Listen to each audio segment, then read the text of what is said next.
मैं 9th और 10th मई पर होने वाले वायलेंस की मजम्मत करती हूँ। 12 दिन अरेस्ट रिहाई के अबडक्शन रिहाई के प्रोसेस के थ्रू मेरी सेहत के हवाले से और जो आजमाइश मेरी बच्ची ने, ईमान ने ख़ास तौर पे मेरी वजह से इस पे गुजरना पड़ा, इस वजह से सेहत और ये आजमाइश जो मेरी बच्ची को हुई, और मैंने जेल में अडियाला में इसकी वीडियो भी देखी जिधर वो इतना रो रही थी जब मुझे तीसरी दफ़ा लेके गए हैं इधर से पंजाब पुलिस वाले। मैंने ये फैसला किया है कि मैं एक्टिव पॉलिटिक्स छोड़ रही हूँ। आज से मैं पीटीआई या किसी भी सियासी जमात का हिस्सा नहीं होंगी। अस्सलाम वालेकुम, मैं हूं मुनीज़े जहांगीर। आप देख रहे हैं प्रोग्राम स्पॉटलाइट। नाजरीन, तहरीके इंसाफ को आज बड़ा झटका लगा। आमिर कियानी के बाद डॉक्टर शिरीन मज़ारी तहरीके इंसाफ की दूसरी बड़ी रहनुमा बन गई, जिन्होंने ना सिर्फ पार्टी छोड़ने का ऐलान किया बल्कि सियासत भी छोड़ दी। आज फयाजुल हसन चौहान ने भी पार्टी छोड़ने का ऐलान कर दिया, जो तहरीके इंसाफ के दौर में पंजाब हुकूमत के तर्जुमान रह चुके हैं, और उन्होंने कुछ सख्त इल्ज़ामात इमरान खान साहब के ऊपर लगाए। वो क्या थे, आइए आपको दिखाते हैं। 1 मई को खान साहब ने योम मजदूर पर रैली लिखवाई। रैली का अब खान साहब ट्रेनिंग दे रहे थे फौजी इलाकों के अंदर अमारतों की तरफ लोगों को मुजाहरा करने की तरफ ले जाने की। खान साहब ने 6 तारीख को दोबारा रैली लिखवाई और मीटिंग उससे एक दिन पहले की और सारों को कहा कि उनके ज़हन में है कि वो कचहरी और जीएच के साथ साथ है। उन्होंने कहा जी कचहरी जाना है आपने, कचहरी चौक। पीटीआई से अब कोई ताल्लुक नहीं है, सियासत में नहीं छोड़ रहा। अब नाजरीन, इनमें से जो कुछ रहनुमा है टीवी कैमरों के सामने, इनमें से कुछ को हिरासत में लिया गया, और जब वो जेलों से बाहर निकले तो उन्होंने ना सिर्फ 9 मई के वाक़यात की मजम्मत की बल्कि पार्टी छोड़ने का ऐलान भी किया। सियासी माहिरीन पूछ रहे हैं कि क्या तहरीके इंसाफ की ड्राई क्लीनिंग हो रही है और इस जमात का सियासी मुस्तकबिल क्या होगा। इस वक्त हमारे साथ मौजूद हैं पाकिस्तान तहरीके इंसाफ की सेनेटर डॉक्टर जरका साहिबा, जो सेनेट की कमेटी बराए दफा की मेंबर हैं। बहुत बहुत शुक्रिया, आपने हमें ज्वाइन किया। कहीं आज आप तो कोई प्रेस कॉन्फ्रेंस नहीं करने लगी डॉक्टर जरका? जी बहुत शुक्रिया मुनीज़े, बिस्मिल्लाहिर्रहमानिर्रहीम। नहीं, बात यह है कि इस वक्त में जो लोग इस वक्त जेलों में बंद हैं, जिनके ऊपर कैदो बंद की मुसीबतें हैं, जिनके बच्चे हैं, जिनके अपने जाहिर है जाती इंसान होने के नाते आपके जिस्मानी मसाइल भी होते हैं, तो इस वक्त इतनी फस्तायत से ये मुल्क गुजर रहा है। जिस तरह से लोगों को आप उठा रहे हैं, फिर उनको वो रिलीज होते हैं कोर्ट से तो उनको नामालूम अफराद उठा लेते हैं, किसी को पता नहीं कहाँ गए।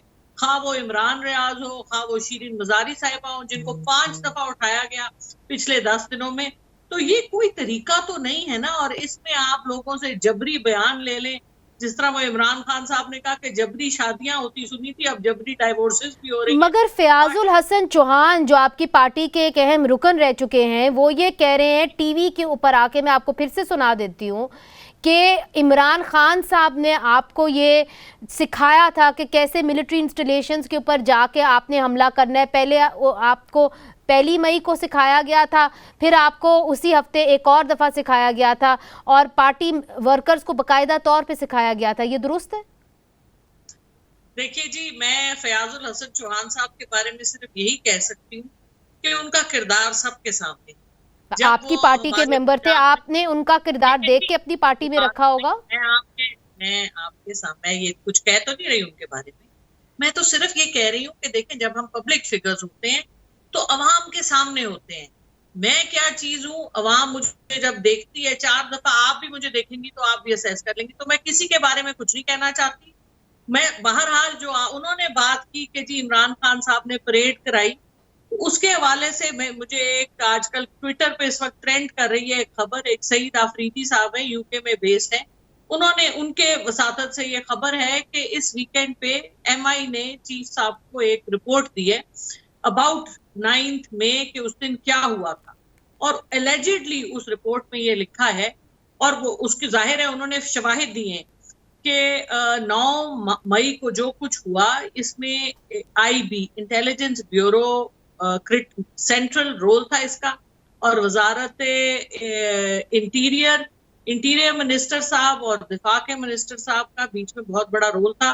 तो ये बातें उस बात की सपोर्ट कर रही हैं जो हम पहले दिन से कह रहे हैं कि जो वो वीडियोस हैं जिनमें वो साहिब जो दरवाजा खोल रहे हैं, जो खड़े में हैं, जो एहलकारों से बात कर रहे हैं कोर कमांडर हाउस में, वो कौन साहिब हैं? आपने उनका हेयर कट भी देखा होगा, उनकी बात करने का style. What are you getting at? चूंकि वक्त की किल्लत है, आपका इशारा किस तरफ है? आपकी क्या सस्पिशंस हैं? आपकी पार्टी के क्या सस्पिशंस हैं? देखिए, सस्पिशंस तो ये हैं कि ये लोगों को, आपको पता है हमारे राना सनाउल्लाह साहब बड़े पुराने इस काम में, ये जो होते हैं ना इनकाउंटर स्पेशलिस्ट हैं वो, जिन्होंने तो ये सारा राना सनाउल्लाह साहब ने जो है, आप कह रही है कि ये सारा कंस्पिरेसी की और इसी वजह से आप लोग गए वहां पे और आपने प्रोटेस्ट किया और फिर मिलिट्री इंस्टॉलेशंस के ऊपर हमला हो गया? देखिए बात ये है कि हम पीसफुल प्रोटेस्ट, ये हमेशा से हमारा खान साहब पे जब फायरिंग हुई, जब उनकी जान हथेली पे थी, जिस वक्त उनके ऊपर 4 उनको गोलियां लगी, उस वक्त तो हमने कोई जलाओ घेराव नहीं किया और आज तक नहीं किया। तो ये कोई पहली दफा, हम तो होते ही मगर for the first time senator जरका साहिबा, आपकी 25 से ज्यादा आपके जो एमपीएज और एमएनएज हैं वो आपको छोड़ के जा चुके हैं। आज शिरीन मिजारी साहिबा ने भी कहा है मैं पीटीआई छोड़ो, मैं सियासत में ही नहीं रहती। तो अब जो इलेक्शंस आने वाले हैं उसके अंदर आप कैसे आगे बढ़ेंगे? आपको लगता है कि आपको इलेक्शन लड़ने भी दिया जाएगा? ये जो आपकी पार्टी के अंदर एक तरीके से आपकी पार्टी की जो विकेटें गिरी है उसके बारे में आप क्या कहेंगी? देखिए जी, पार्टी बहुत बड़ी है पाकिस्तान की। इस वक्त अभी एक सर्वे चल रहा है जिसमें 93% लोग कह रहे हैं कि पीटीआई जीतेगी। और बात यह है कि अवाम एक बयानिए के साथ है, एक लीडर के साथ है। आप लीडर को हटाएं, आप पार्टी में से लोगों को हटाएं, लेकिन लोग जब कन्विंस हो चुके थे कि 75 साल हो गए, मसला ये नहीं है कि इमरान खान है या मसला ये नहीं है कि तहरीक इंसाफ है। मसला इस वक्त मुनीज़े ये है कि पाकिस्तान की अवाम 75 साल से पिस रही है।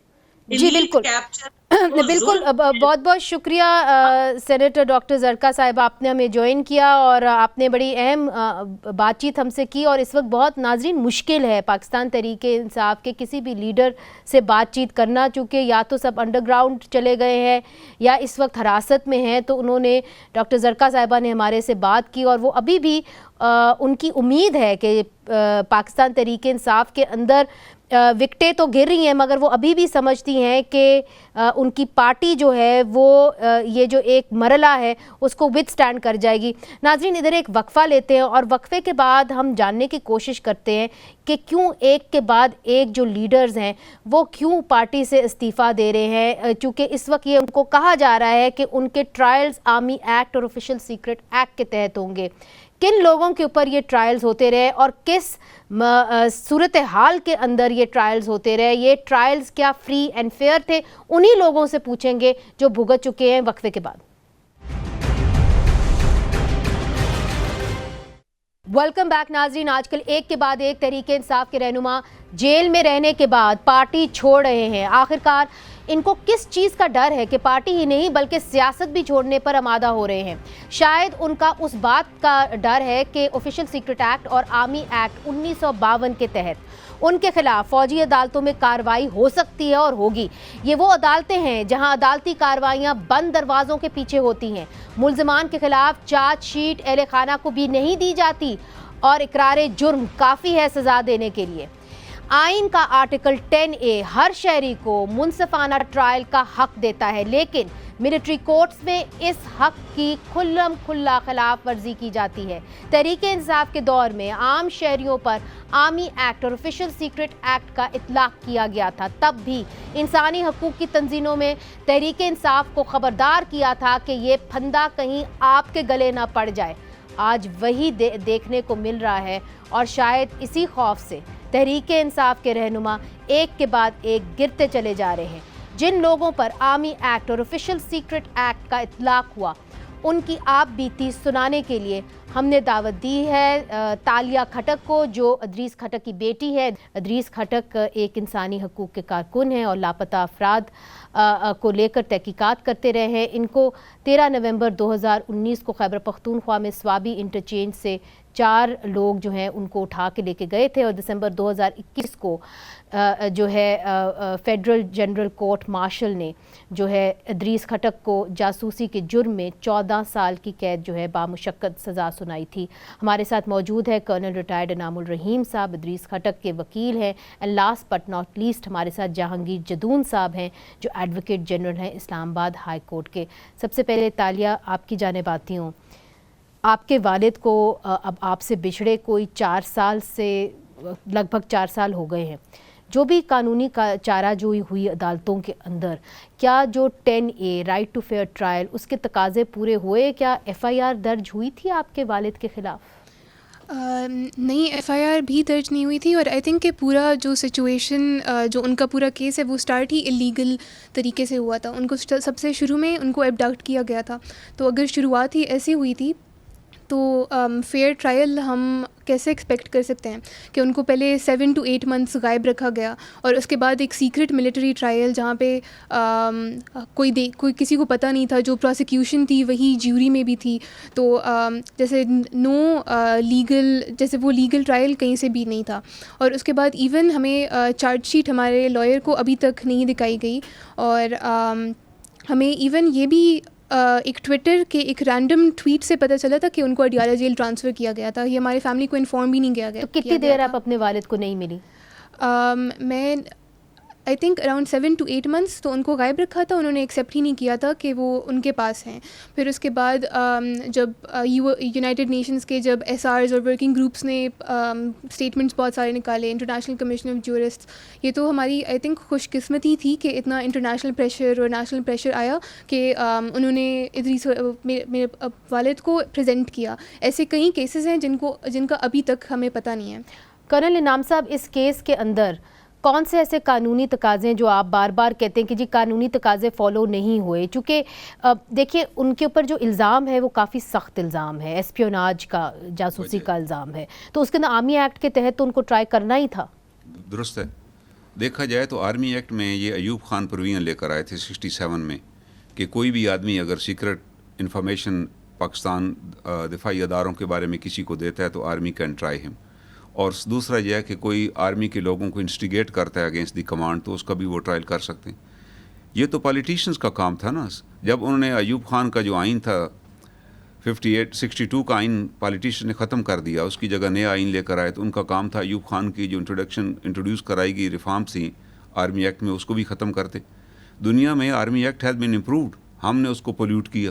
तो क्या हिंदुस्तान में ये नहीं है कि सिविलियंस को ट्राई किया जा सकता है आर्मी एक्ट में? में भी नहीं है कि किसी मुल्क में भी नहीं है। They can not conduct the trial. मगर इस केस के अंदर जो है अगर जो मौजूदा कानून है उसके अंदर अब बड़े पैमाने के ऊपर अरेस्ट होंगे सिविलियंस की, तो मगर लोग जो है वो सिर्फ उठाए जा रहे हैं, उनके खिलाफ FIR अभी दर्ज नहीं हो रही। नहीं, FIR दर्ज हो गई है। I have seen the FIR। अच्छा, FIR में आर्मी एक्ट नहीं लिखा जाता। FIR में तो असल होता यह है कि जो भी जुर्म करता है वो जुर्म की नोयत तो पाकिस्तान पीनल कोड के तहत ही होगी ना, सजा भी उसके अंडर होगी। ठीक है। सिर्फ फोरम ऑफ ट्रायल आर्मी का होगा, याद रखिएगा। ठीक है। आर्मी ने सिर्फ ट्रायल करना है। तो वहाँ पे जो जज हैं उनको ये ट्रेनिंग दी जाती है, कानून का पता होता है जिस तरह बाकी जजेस को पता होता है? जैसे आर्मी कोर्ट बनती है तो उसके अंदर एक लीगल एडवाइजर भी होता है जैक डिपार्टमेंट से, वो लॉ क्वालिफाइड होता है। अच्छा। लेकिन ये बात हमने खान साहब के ज़माने में रेज की। आई रेगुलरली केप्ट ऑन रेजिंग कि 25 बंदे उनके दौर में जो मेरे नॉलेज में हैं, जिनके केसेस मेरे पास हैं, आई लोकेटेड देम, जिनमें से 3 को सजा मौत दे दी गई। इन 25 केसेस में तो कोई लॉ ही अबाइड नहीं हुआ, क्योंकि ये सुप्रीम कोर्ट 2014 में एक करार दे चुकी है कि कोई भी पाकिस्तान की एजेंसी किसी भी सिविलियन को अरेस्ट नहीं कर सकती जब तक उसके खिलाफ FIR दर्ज न हो। और ये सुप्रीम कोर्ट कह चुकी है 2014 की जजमेंट। इन केसेस के अंदर तो आप कह रहे हैं कि FIR इनमें दर्ज किसी में FIR, अब इनमें तो अब आर्मी हैज़ रियलाइज नाउ, अब आर्मी हैज़ रियलाइज कि हम अगर इनका फेयर ट्रायल करना चाहते हैं तो प्रोसेस होना चाहिए। और अब उन्होंने इन सब केसेस में FIR दर्ज की है। और एज़ पर जैसे हमने खबरों में भी सुना है, क्योंकि मेरी किसी बात तो नहीं हुई, कि उनका जी हम प्रॉपर इनको चार्जशीट देंगे, प्रॉपर ट्रायल होगा, दे विल बी गेटिंग, इनको काउंसिल की भी सहूलत होगी। दुख की बात यह है कि खान साहब के दौर में जो ये कहते थे मैं आइन की हुक्मरानी कायम करूँगा, उन 25 लोगों को न तो चार्जशीट दी गई, ना ही उनको काउंसिल दिया गया, ना ही ट्रायल के बाद उनको प्रोसीडिंग दी गई, जिसके अंदर उनके वालिद भी जो है इनके वालिद भी शामिल है, उनको भी अभी तक ट्रायल प्रोसीडिंग नहीं मिली। अच्छा, मगर इसके अंदर अपील होगी कि नहीं? जदून साहब, ये आप मुझे बताइए कि राना सनाउल्लाह साहब से जो कल हमने इंटरव्यू किया है उसके अंदर उन्होंने कहा कि जी अपील का हक होगा, वो हाई कोर्ट में भी जा सकेंगे और सुप्रीम कोर्ट में भी जा सकेंगे। मगर चूंकि मैंने कर्नल साहब से पहले बात की हुई थी कि इस वक्त अपील का हक कानून के अंदर मौजूद नहीं है। अभी वो आर्मी कोर्ट ऑफ अपील में भी जाएंगे, हमने शुरू से ही हमारी नहीं डिमांड तो हाई कोर्ट में कैसे आएंगे? रिट होगी, वो होगा। हाँ, वो जब देखे ना रिट में होगी, लेकिन रिट का बड़ा स्कोप इज वेरी नैरो। क्या मतलब स्कोप इज नैरो? आम लोगों को बताएं। इसलिए उसका स्कोप नहीं है कि आपके पास ट्रायल प्रोसीडिंग ही नहीं होगी तो आप रिट में क्या करेंगे। अभी देखे ना जैसे इनका केस अच्छा, है, चूंकि वो खुफिया है, सारी एविडेंस भी खुफिया है और आप एविडेंस सामने नहीं लाएंगे तो फिर कैसे रिट होगा? और रिट स्कोप भी कम है। तौर पे 2005 में जो मिलिट्री कोर्ट बनी थी, I was coordinator with those courts, जी जी जी, कराची में बनी थी जी। उसमें वी एंश्योर्ड इट, उसकी एसओपी मैंने लिखी थी। मैंने कहा जब मुल्ज़म पकड़ा जाएगा आप उसकी एफआईआर उसको देंगे, उसको जितनी एविडेंस उसके देंगे। ठीक, वो कह चुके हैं। जदून साहब, आपने कर्नल साहब की बात सुन ली, अब हुकूमत आपके हाथों में है, आप एक बड़े अहम ओहदे पे बैठे हुए हैं। हुकूमत का ये काम होता है ये इंश्योर करना कि मासूम को सज़ा ना हो। बिल्कुल।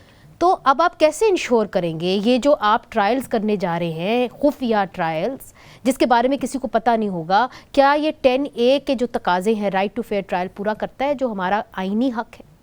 बिस्मिल्लाहिर्रहमानिर्रहीम, बहुत शुक्रिया। देखिए, राइट जो आपका फंडामेंटल राइट्स है ना, वो किसी सूरत में भी वायलेट नहीं होनी चाहिए।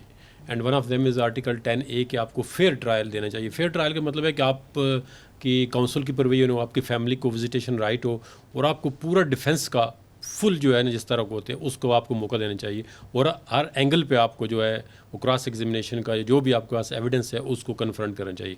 अब इसमें देखें there are different set of the accused. एक बंदे ने खुद प्रैक्टिकली काम किया है, ठीक है, एक बंदा जो वहाँ पे तमाशबीन खड़ा हुआ है, तो इसमें कम्प्लिकेशन आएंगी। हो सकता है इसमें कोई कमेटी बन जाएगी, कौन से 2015 में इस तरह की पैक्स कमेटी बनी मिनिस्ट्री ऑफ इंटीरियर, तो उन्होंने केस टू केस देखा था कि कौन सा केस मिलिट्री उसको जो बनी थी कॉन्स्टिट्यूशन अमेंडमेंट 21 के तहत, तो कौन सा केस इनको कोर्ट को भेजें कौन सा ना भेजें।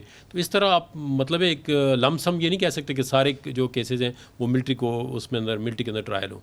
तो ट्रायल का बेसिक कॉन्सेप्ट ये है कि आप जिधर भी करें लेकिन उसका जो फेयर ट्रायल होना चाहिए, वो राइट ऑफ अपील नहीं, ये तो आपकी ख्वाहिश हो सकती है, मगर इंश्योर कैसे करेंगे? इंश्योर ये ना आपको देखो मिनिस्टर ऑफ डिफेंस ने फ्लोर ऑफ द असेंबली कहा है कि फंडामेंटल राइट्स जो हैं वो तमाम जो भी एक्यूज्ड को उसको अवेलेबल होंगे। तो फंडामेंटल राइट्स का मतलब है कि आपको राइट ऑफ अपील भी देना चाहिए। मगर सर अभी तो लोग जो हैं कई ऐसे हैं जिनके पर FIR तो छोड़े वो गायब हैं। अब इमरान रियाज खान के बारे में अगर आप पूछें तो उनके वालिद जो हैं उनको ढूंढते फिर रहे हैं अदालतों के अंदर कि कहाँ गया मेरा बेटा।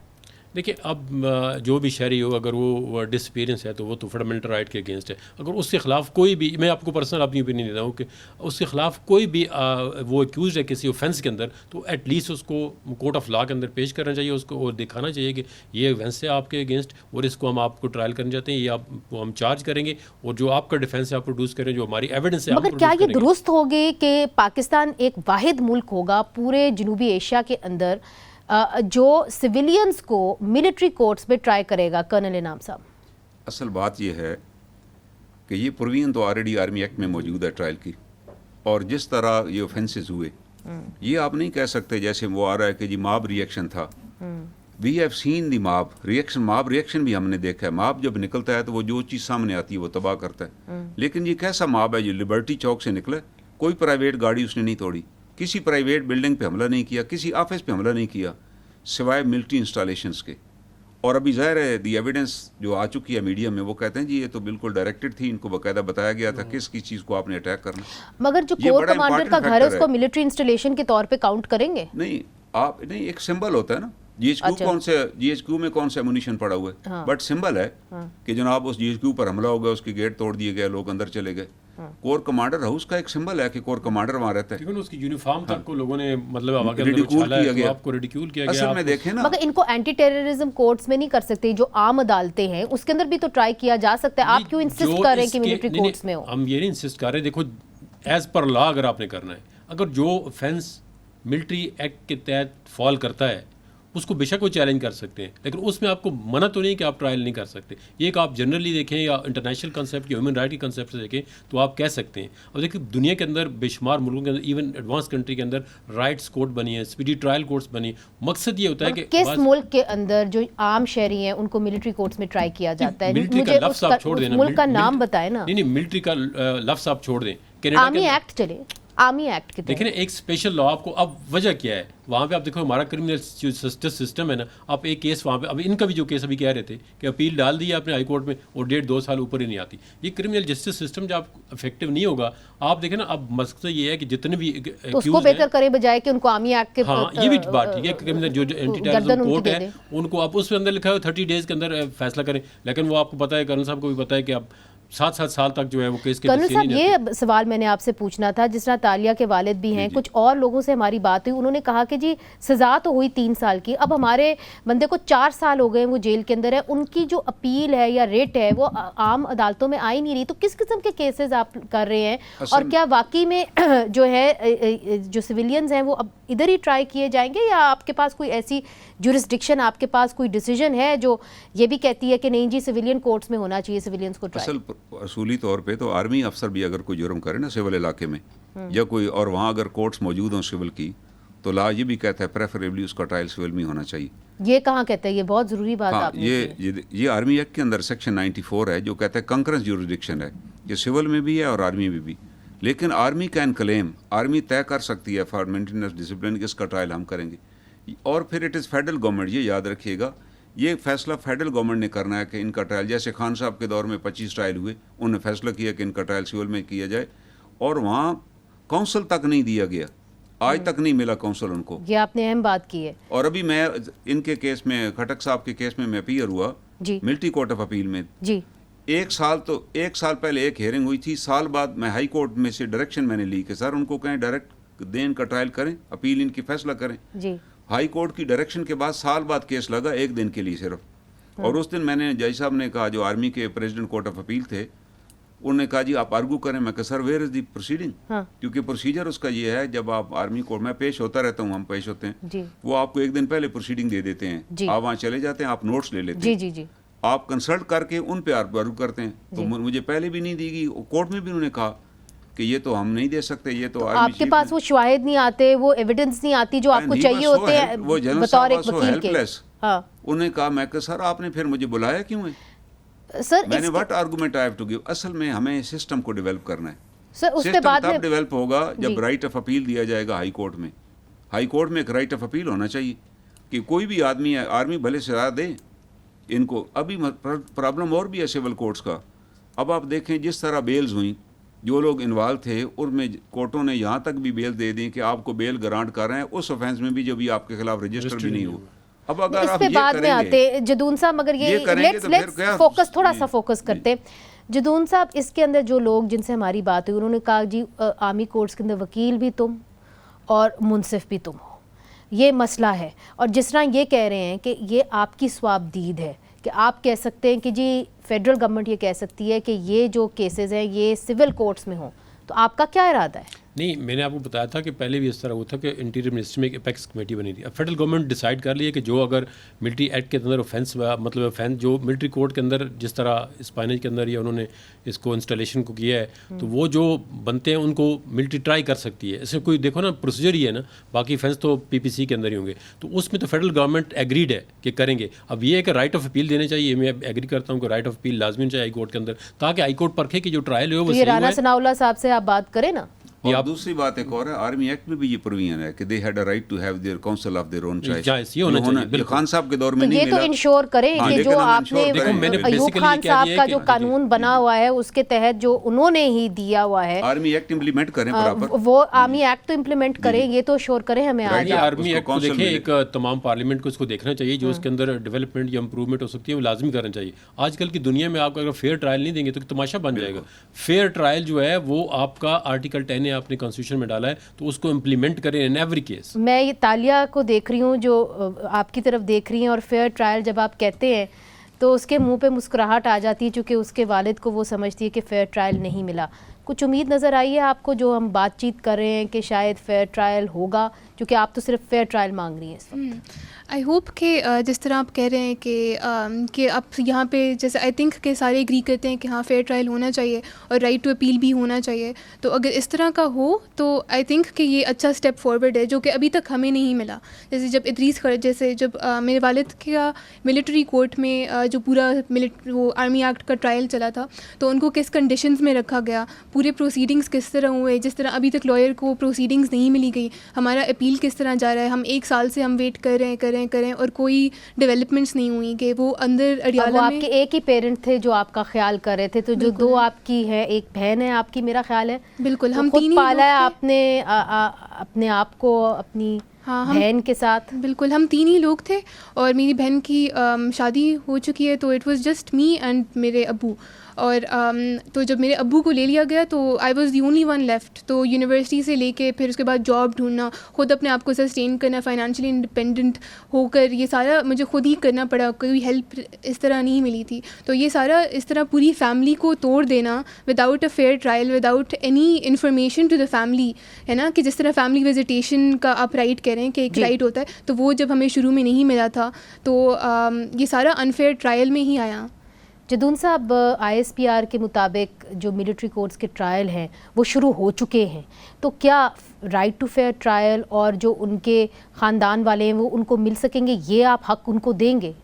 नहीं, डेफिनेटली मैंने तो आपका इसमें कोई 2 राय नहीं है कि जो अब इसमें ये तो नहीं है कोई बंदा मिसिंग है, जो सामने वीडियो के अंदर आ रहे हैं, अभी आइडेंटिफाई कर रहे हैं बंदे ना, इसमें ये तो नहीं हो सकता कि वो 2 महीने अपने पास को रख ले या 6 महीने के, उसका पता नहीं चल सके, ये राइट नो। ये तो लोगों को पता है हमारा बेटा है या जो भी बेटी है जो गई है इस मॉब के अंदर, तो वो उनको पता है गई है, और उनको ये भी पता है कि ये ऑफेंस जो है वो ट्राई होंगे बाय द मिलिट्री जो है वो कोर्ट्स। तो उनको अब ये नहीं आप कह सकते कि उनको पता नहीं कहाँ पे, उनको बिल्कुल आइडेंटिफाई होगा, उनको ऑफेंस दिया जाएगा कि ये आपने ऑफेंस किया है, चाहे वो मिलिट्री इंस्टॉलेशन पे। अब देखें ना शोधा की जो उनसे क्या आप उनका देखें, कर्नल शेर खान जिस तरह, बस हम ये कह रहे हैं कि जो कानून है और जो अयूब खान ने कानून बनाया, कम अज़ कम उसके ऊपर अमल दरामद करें। और कर्नल साहब ये कह रहे हैं कि अपील का हक जो है वो हाई कोर्ट और सुप्रीम कोर्ट को दे। बहुत बहुत शुक्रिया, आप तीनों ने हमें ज्वाइन किया। तो जहांगीर जदून साहब जो है advocate general Islamabad high court के हैं और यकीन दहानी करा रहे हैं कि वो कोशिश करेंगे, हुकूमत की तरफ से कोशिश करेंगे कि कम अज़ कम जो आर्मी एक्ट की प्रोविज़न है जो जनरल अयूब ने बनाई थी, जो सियासतदानों को चेंज कर देनी चाहिए थी, बहरहाल कम अज़ कम वो लागू हो और किसी किस्म का जो एक कॉन्सेप्ट है फेयर ट्रायल का वो फॉलो हो। उन्होंने बात की कि जी कुछ लोग मिसिंग हैं, तो मिसिंग तो एक शख्स है, उसके बारे में हम बात करेंगे। वक्फा लेते हैं, वक्फे के बाद हम बात करेंगे इमरान रियाज खान के वकील से।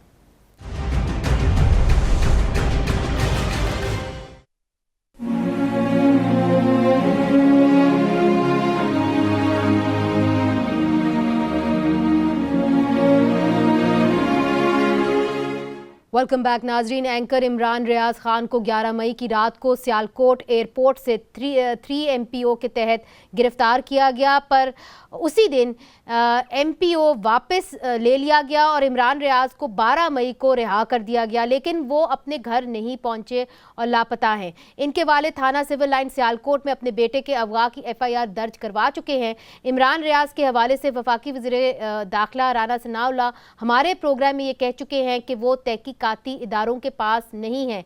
इस वक्त हमारे साथ हैं मियाँ अली इशफाक साहब जो इमरान रियाज के केस की पैरवी लाहौर हाई कोर्ट में कर रहे हैं। बहुत बहुत शुक्रिया इशफाक साहब, आपने हमें ज्वाइन किया। मुझे ये बताइए कि IG पंजाब ने अदालत के अंदर क्या कहा जब इमरान रियाज को MPO वापस लिया गया और 12 मई को इनको रिहा कर दिया गया, तो फिर वो कहाँ गए वहाँ से, जेल से?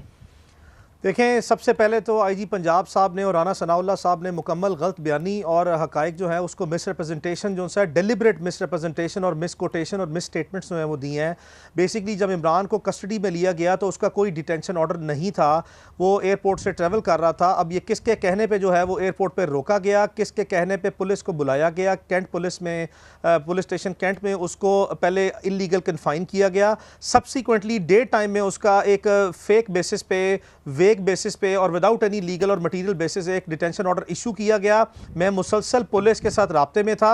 उसके बाद मुझे यकीन दहानी कराई गई कि इमरान जो है वो वेदर ही वॉज वो एक गाँव का नाम लिया गया कि जी धन्ना वाली गाँव में रात 1:30 बजे गया और इसने कोई नक्शे अमन का खदशा पैदा करना था, वेयर एज कि वो उसको कस्टडी में एयरपोर्ट से लिया। तो ये कंट्राडिक्टरी स्टेटमेंट थी।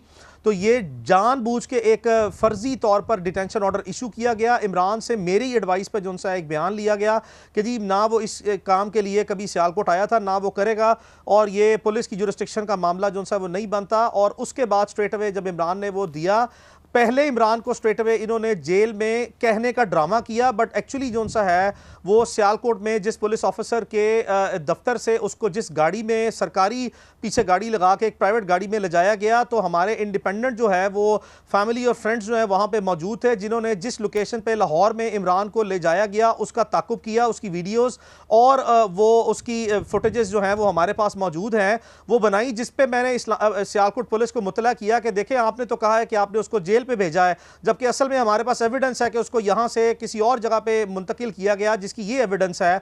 तो मुझसे एविडेंस मंगवाई गई रात को 8 बजे, फिर जब उनको पता लग गया कि हमने उसको ट्रैक कर लिया तो फिर ड्रामा किया गया। जी मैं आपको उसी पे आने लगा हूं। तो जिस वक्त जल्दी आइए क्योंकि वक्त की किल्लत है। जी मैं आ रहा हूं जी। तो बाद में एक ड्रामा रचाया गया इमरान को जेल में रात को ले जाने का और वहां से निकालने का, जिस पे हमने पिटीशन फाइल करके कहा कि ये इनकी हेबियस पिटीशन में इलीगल कस्टडी में है। तो अदालत में वो जेल की फुटेज आई जहां से हर चीज जो है वो इस केस की ओपन हो गई कि रात को 11:20 पे जो सा है वो जेल मैनुअल की वायलेशन करके पाकिस्तान की तारीख में पहला बंदा है जिसको रात 11:20 पे रिलीज किया गया। और बाद और जब रिलीज किया गया तो बाहर ही जो है वो नामालूम मकाम मुंह पे नकाब चढ़ाए जो सा वीगो डालास जो है वो 2-3 लेके खड़े थे, जिसकी बेसिस पे उसको बिठाया। और उसके बाद मैं आपको वाज़ेह तौर पे बता दूं कि ये सारी मोटिवेटेड एक्सरसाइज है एग्जिस्टिंग सिनेरियो में इनकम्बेंट गवर्नमेंट की। और आईजी पंजाब साहब ने अब जो लायबिलिटी है वो सिस्टर एजेंसीज पे जो ट्रांसफर कर दिया है। और उन्होंने क्या कहा? आईजी पंजाब ने अदालत में क्या कहा, यही मैं आपसे पूछ रही थी। आईजी पंजाब ने रिपीटेडली कहा कि हमारे पास नहीं है, जबकि वो मुसलसल झूठ और गलत बयानी से काम ले रहे हैं। वो इमरान इस वक्त सिविलियन कस्टडी में है, लाहौर शहर में है, और मुझे जाती तौर पर पता है कि वो कहाँ पे है। मैं आपको बताता चलूं, आईजी पंजाब साहब हमारे मरकजी अगवा के मुलजिम हैं। आप कह रहे हैं कि इस वक्त जी मैं बिल्कुल कह रहा हूँ सिविलियन कस्टडी में है, 100% कह रहा हूं जी कि ये कोऑर्डिनेटेड ऑपरेशन है जिसमें आउटसोर्स ये ऑपरेशन पुलिस को किया गया। पुलिस इसकी सहूलतकार है। आईजी पंजाब का एक जाती अनाद और रंजिश है कि इन्होंने इमरान के खिलाफ मार्च में एक अपनी जो है तौहीन पर एक एफआईए में इंक्वायरी खुलवाई, जिसका एफआईए ने इमरान को समन किया, जिसके ऊपर लिखा है डेफेमेशन ऑफ आईजी पंजाब। एक और चीज है, मगर आपका ये कहना है कि इस वक्त इमरान रियाज खान जो है वो सिविलियन कस्टडी में है, हालांकि जो डॉक्टर उस्मान है वो अदालत में जो रिपोर्ट हुआ है उसके अंदर वो ये कह चुके हैं वाज़ेह तौर के ऊपर कि हमारे पास नहीं है। और ये भी उन्होंने कहा कि एक पुलिस वैन जो है वो एक और तहकीकाती इदारे ने जो है वो बुलवाई थी, ये कम से कम रिपोर्ट हुआ है। बहुत बहुत शुक्रिया आपने हमें ज्वाइन किया। यकीनन एक मुश्किल वक्त है आपके क्लाइंट के लिए और उम्मीद करते हैं कि वो कहीं ना कहीं से बाजियाब हो जाए, कहीं ना कहीं से उनको अदालत में पेश कर दिया जाए। नाजरीन, जो भी जिसका भी जुर्म है उसको कम से कम आप अदालत के अंदर पेश करें, क्योंकि जो भी हीनियस किस्म का भी जुर्म है तो राइट टू फेयर ट्रायल जो 10A है पाकिस्तान का आइन, वो पाकिस्तान के हर शहरी को देता है। और पाकिस्तान की जो रियासती इदारे हैं, चाहे वो सिविलियन हो चाहे वो मिलिट्री हो, उनको उसको फॉलो करना चाहिए, क्योंकि अगर यहाँ पे जंगल का कानून होगा तो फिर जंगल जैसा ही बर्ताव होगा जो हम देख चुके हैं। मुनीज़ जहांगीर को इजाज़त दीजिए, खुदा हाफ़िज़।